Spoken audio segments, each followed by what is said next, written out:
If we want a developing AGI aligned with human values, we also need to consider the millions of years of evolution that led us to these human values.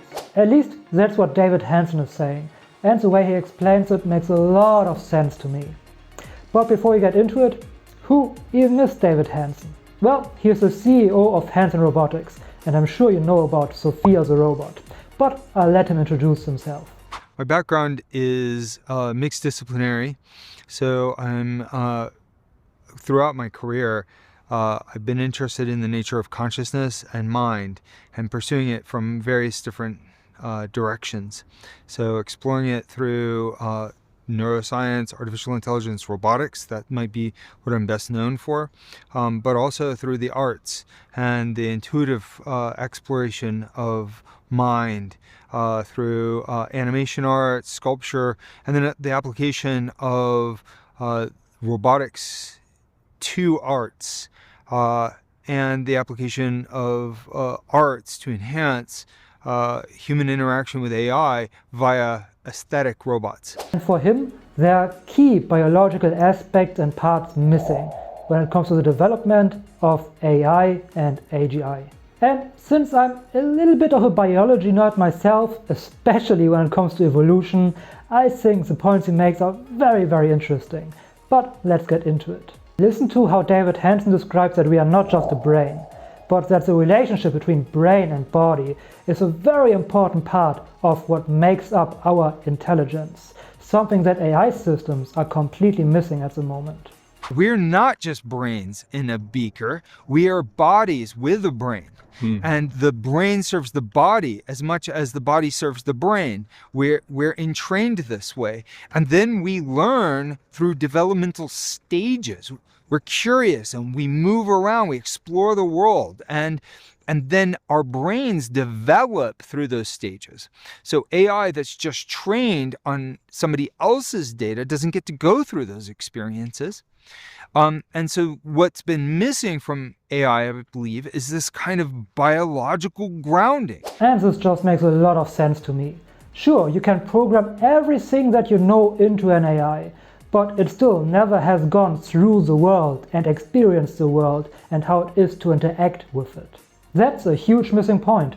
And obviously, I'm a total noob when it comes to AI development and machine learning and all of this stuff. So what I say maybe doesn't have a lot of weight to it. But it seems to me that when an AI does not experience the world for itself, doesn't move through the world, does not interact with the world, it can never really learn what the world actually is and never has an internal world model. So I cannot see how an AI can really understand what the world is without moving through these developmental stages that David Hanson mentioned.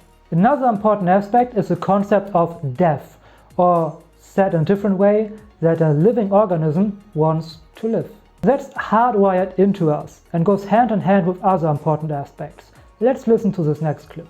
But I also think we need those deep evolutionary logical drives, some logic that says you want to live.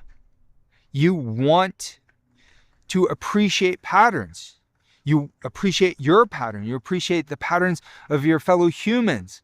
We really don't want, unless you're a psychopath or something's gone terribly wrong, you don't want people to die.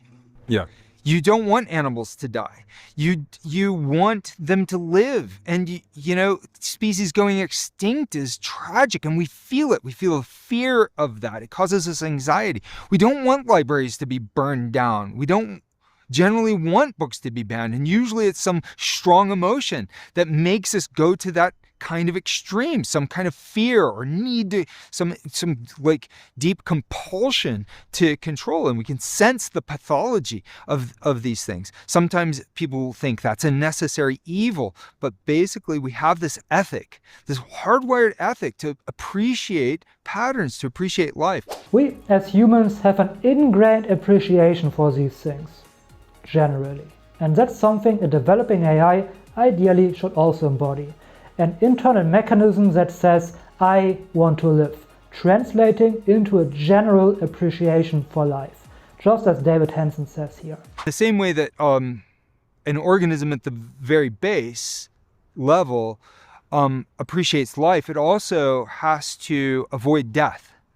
So you have a correlate of the appreciation of life that is the avoidance of death, the motivation to not want death, to see death as bad, or at least, in some constructs, it might justify the death of another organism for its own survival, this kind of thing. Again, morality may be incompletely expressed in nature, but usually in a balance, like in a natural ecosystem, at least.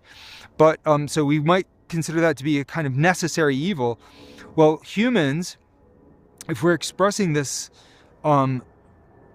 maximally, if we think we're so clever, then why can't we figure out, and we do sometimes figure out, how to avoid smashing other people in order to get what we want? We're clever enough to find sometimes win-win transactions. And it's not just entirely altruistic, it's symbiotic. And finding win-win situations is a great characteristic of humans. Unfortunately, of course not for all of us all the time, but it's definitely something that we want to have in a developing AI or AGI system. Quick reading recommendation here: 7 Habits of Highly Effective People. Habit 4 is think win-win or no deal. But the entire book is full of gold. Anyway, back to AI. Let's listen to what David Hanson says next. If that's part of our evolutionary psychology, but it's missing from AI, then AI is never going to care. So we have to rewire these future AI architectures. We have to put them together in a different way that is capable of caring. And this is why I think a biological approach to AI could be key to achieving value alignment with humans. And this just makes a lot of sense to me. We experienced millions of years of evolution, life and death, and got hardwired to not just appreciate life, our own life, but life in general. Something that AI hasn't and cannot experience. But we still need to find a way to hardwire the same things in an AI system if we want to achieve true alignment of AI with human values. Otherwise, an AI system will always have its own values that are maybe not bad, but not comparable to our human values that we developed as a result of millions of years of evolution and thousands of years of cultural evolution. One big issue that I see is that there are millions of moving parts. Evolving on this planet is not a straightforward line. There are thousands of factors that influence us, from the environment over sexual factors, cultural factors, social factors, and other factors and pressures that cause us to think the way we think, behave the way we behave, and act the way we act as humans individually or as a species.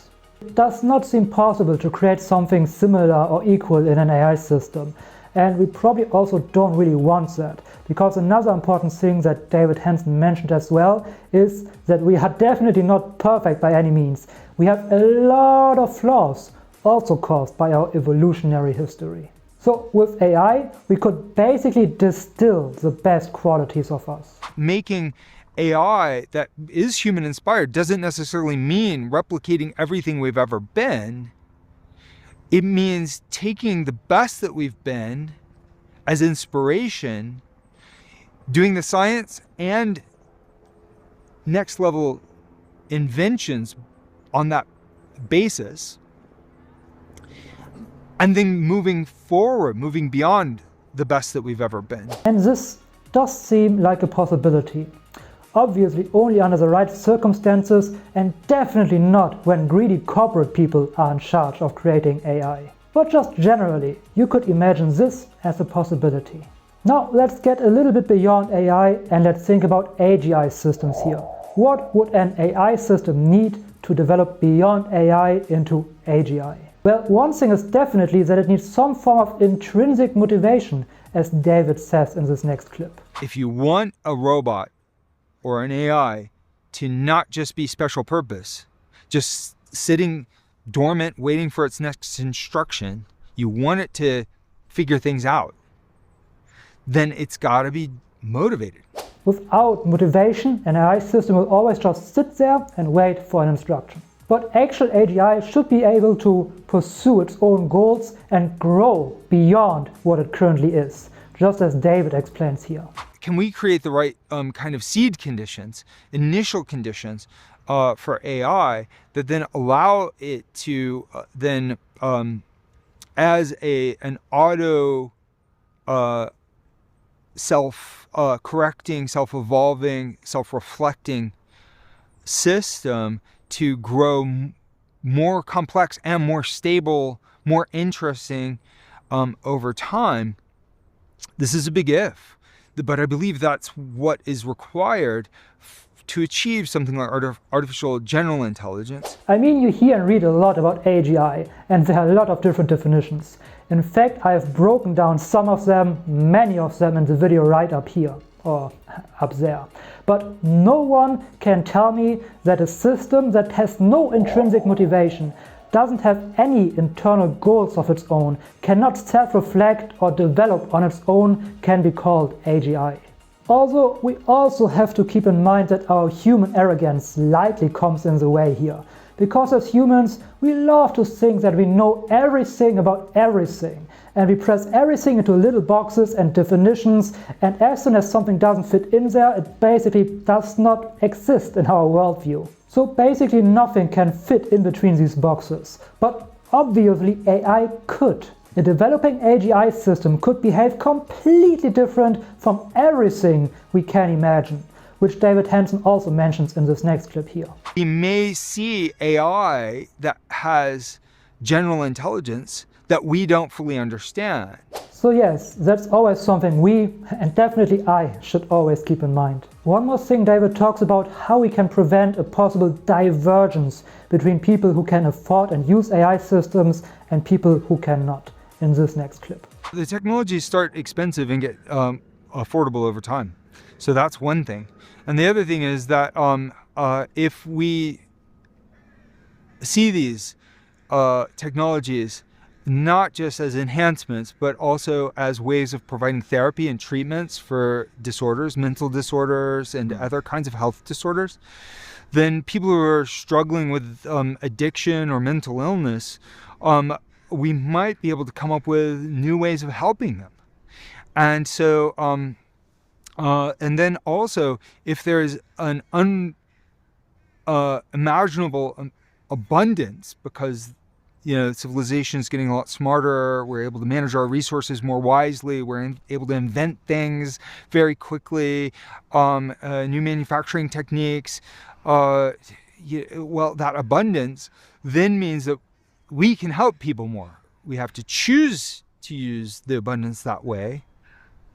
And so then that means that, again, we have to figure out how to be our best selves. So better AI technology, in theory, leads to more and more resources, which then allows more and more people to have more and then in turn also use these AI systems. We'll see how that works out. But one thing I'm definitely very interested in is to see how developing AI systems will or can influence health or mental health professions. Especially when it comes to mental health, AI could allow for counseling for everyone who needs it without any waiting time. And potentially it could even be better than a human counselor. I really can see a lot of good things developing here, at least in theory. Well, I looked at a paper recently that talked about ChatGPT as a counselor. It was a way older version of ChatGPT than we have right now, but it's still interesting. You can check out the video right over there.